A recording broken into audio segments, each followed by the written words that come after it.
पिछले एपिसोड में tan you one बाओलिन pavilion में गया था जहां के एक आदमी से इसकी फाइट हो गई थी और उसने जेंग को बुला लिया था जिसके साथ में गोंगसुन नाम की एक ब्यूटीफुल लड़की भी थी। अब इसको देख सब बात करने लगते हैं कि गोंगसुन इनर गेट की 13वीं ब्यूटीफुल लड़की बनने के काबिल है क्योंकि सच में वो बहुत ज्यादा खूबसूरत है। अब जिस आदमी को टैन यू ने पीटा था वो जेंग और गोंगसुन के पास आता है। फिर जेंग कहता है कि मुझे कुछ काम है इसलिए सब यहाँ से बाहर चले जाओ। इस पर यह सभी बात करते हैं कि जेंग अब इस लड़के को दरवाजा बंद करके पीटने वाला है। फिर एक दूसरा आदमी कहता है कि इसे तो जीने और मरने का तरीका भी पता नहीं है, फिर भी इसने वान बाओलिन के लोगों से पंगा ले लिया। अब जेंग टैन यू से कहने लगता है कि अगर सम्मान की बात नहीं होती मैं तुम्हारा सिर तोड़ देता, लेकिन मैं अब तुम्हारा सिर्फ पैर तोड़ूंगा, जिसके बाद तुम रेंगते हुए यहाँ से बाहर जाओगे। तुमने यहाँ के लोगों को जख्मी किया है, मैं तुम्हें नहीं छोड़ूंगा। इस पर टैन यू कहता है मैंने भी वान बाओलिन पवेलियन के बारे में बहुत अच्छी बातें सुनी थी। मैं तो यहाँ मैजिक वेपन खरीदने के लिए आया था, लेकिन ऐसा लगता है मैं डाकुओं के बीच आकर खड़ा हो गया हूँ। यह सुनते ही जेंग इस पर गुस्सा होने लगता है। फिर गोंगसुन इसको शांत कराती है और कहती है कि तुमने जो अभी कहा उसका मतलब क्या था, तुम्हें इस चीज का एक्सप्लेनेशन देना होगा, नहीं तो आज मैं तुम्हें यहाँ से जिंदा बाहर नहीं जाने दूंगी। फिर टैन यू कहता है क्या मैं यहाँ बिजनेस ओपन करने के लिए नहीं बोल सकता,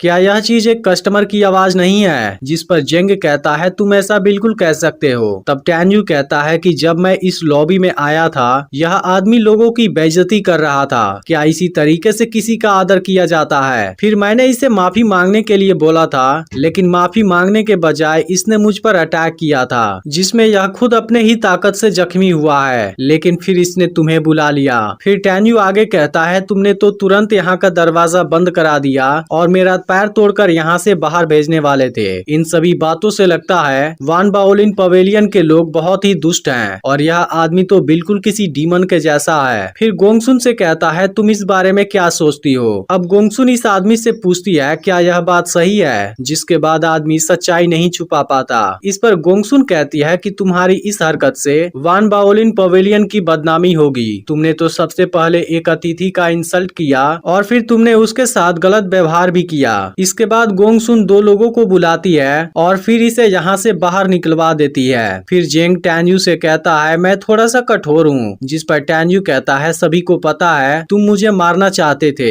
लेकिन क्या तुम इस एक्सप्रेशन को पहन कर नहीं थके हो? इस पर जेंग कहता है मुझे तुम्हारा सरनेम पता नहीं है, मैं तुमको विजिट करने आना चाहता हूँ। तभी इसी वक्त यहाँ पर एक आदमी आता है। फिर जेंग गोंगसुन से कहता है कि ऐसा लगता है मैं किताबें चेक करने में तुम्हारा साथ नहीं दे पाऊंगा। जिस पर गोंगसुन कहती है कि कोई बात नहीं, दो एल्डर तुम्हारा इंतजार कर रहे हैं, इसलिए तुम्हें तुरंत वहां जाना चाहिए। इसके बाद जेंग यहाँ से चला जाता है और गोंगसुन भी सेकेंड फ्लोर पर आ जाती है। फिर टैन यू यहाँ के गार्ड से पूछता है कि बेस्ट एट्रीब्यूट ऑरा स्पार्क कहाँ मिलेगा। यह सुनकर गोंगसुन सोचती है दूसरे स्टूडेंट तो बेस्ट रिकी स्प्लैश खरीदना चाहते हैं। इधर गार्ड बताता है कि फर्स्ट फ्लोर हाई ग्रेड वाले ऑरा और उसके मैजिक वेपन बेचता है, जबकि हाई एंड वाले ऑरा को सेकेंड फ्लोर पर बेचा जाता है। यह सुनते ही टैन यू सेकेंड फ्लोर पर आ जाता है जहां गोंगसुन मौजूद होती है। फिर गार्ड टैन यू से पूछता है कि आखिर तुम खरीदना क्या चाहते हो, जिस पर टैन यू कहता है gold, would, water, fire, earth, wind और स्पेस टाइम, लाइट, थंडर क्या डेथ एट्रीब्यूट वाले बेस्ट ऑरा हैं। इस पर गार्ड कहता है क्या तुमने किसी को इसे यूज करते हुए देखा है? मेरा वान बाओलिन पवेलियन कोई पॉपुलर ऑक्शन नहीं है, लेकिन अब येलो हाउस पब्लिक ऑक्शन केवल 1 महीना दूर है जिसमें तुम इस स्पार्क को खोज सकते हो, लेकिन कहीं तुम यहाँ पर फॉल्ट खोजने तो नहीं आए। इसके बाद गोंगसुन से तुरंत यहाँ से चले जाने के लिए कहती है, जिस पर टैन यू कहता है इसका क्या मतलब है? फिर गोंगसुन कहती है तुम्हें जो समझना है वो समझो। तुमने जिस 11 टाइप वाले फ्लाइंग स्वॉर्ड की बात की है तुम कहीं भी देख लो इसे कोई यूज नहीं करता। इस पर टैन यू कहता है वो तुम्हारे पास नहीं है तो कोई बात नहीं, मैं कोई दूसरा खरीद लेता हूँ। इसके बाद tan you 11 flying sword choose करता है, जिसे देख गोंगसुन हैरान हो जाती है। इसके बाद गोंगसुन यहाँ के गार्ड को नीचे भेज देती है। फिर टैन यू से पूछती है कि आखिर तुमने इन 11 स्वॉर्ड को क्यों चुना, जिस पर टैन यू कहता है तुम खुद ही देख लो, यह सब मेरी रैंडम चॉइस है। तब गोंगसुन कहती है अगर तुम मेरे कुछ सवालों का जवाब दे दो फिर मैं तुम्हें कुछ डिस्काउंट दे सकती हूँ। फिर यह एक स्वॉर्ड लेती है और कहती है कि तुम्हें अपनी आइडेंटिटी छुपाने की जरूरत नहीं है, असल में तुम कोई स्टूडेंट नहीं हो, मुझे समझ नहीं आता तुमने यह मिक्स कपड़ा क्यों पहना है। इसके अलावा तुमने जानबूझकर अपने फेस पर कीचड़ भी लगाया है। मैं जानना चाहती हूँ मेरे हाथ में जो स्वॉर्ड है तुम इसका रीजन क्यों नहीं सोचते। इसे देखते ही टेंजू कहने लगता है यह चीज जरूर किसी महिला के हाथों से आई है और यह महिला रिंग सोल नहीं है। इसके अलावा इसके अंदर थंडर वाली एट्रीब्यूट है। एक ऑर्डिनरी होली ट्रेनर जो एक थंडर सोल नहीं है उसे इस चीज को यूज करने में काफी मुश्किल होगी, लेकिन फिर भी जिस औरत ने इसे रिफाइन किया है वो बहुत टैलेंटेड होगी। इस पर गोंगसुन सोचने लगती है यह इतनी आसानी से कैसे बता सकता है कि मैंने ही इसे रिफाइन किया है। इसके अलावा यह उसके बनाने की पूरी प्रोसेस को भी जानता है। यह तो जरूर कोई दूसरा मॉन्स्टरस वेपन रिफाइनिंग स्टूडेंट लग रहा है। इसी के साथ एपिसोड एंड हो जाता है, जिसका अगला एपिसोड फ्राइडे को रिलीज होगा। लेकिन अगर आपने पिछला पार्ट मिस कर दिया हो तब लेफ्ट वाली वीडियो जरूर देख लेना।